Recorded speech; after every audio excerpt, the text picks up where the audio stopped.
bislang weiß ich, bin geworden sehr interessiert in Dialekten, jüdische Dialekten.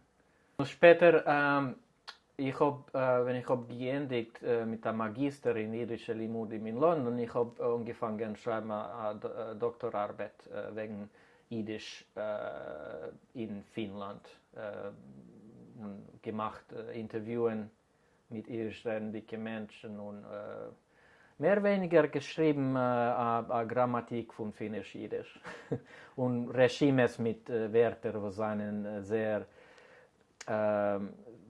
Finnisch, typisch für Finnisch-Jiddisch. Kannst du gerne mal ein Beispiel? Lemoschel Jolke für Nittel. Versteht sich, man hat genutzt das auch schwedische Wörter, auch russische Wörter. Ein Wort, was ist interessant, ist ein Wort für ein Finn. Das ist ein bisschen pejorativ, aber das Wort ist Jape. Und ich habe sich gestartet zu forschen, die Etymologie von dem Wort Jape, also von wann kommt es. Und ich habe es gefunden in einem Regime von Wörter, was wir genutzt in Kurland. Das Weinreich, Max Weinreich hat geschrieben einen Artikel wegen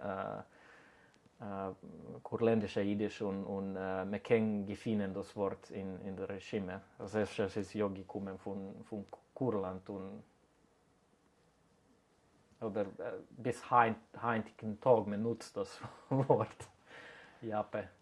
Und er hat viele mir gesagt, ein Mann, der ist gekommen von Lite und redet sehr starken litwischen Jiddisch. Er hat mir gesagt, das finnische Jiddisch ist ganz anders und er hat es umgerufen japische Jiddisch.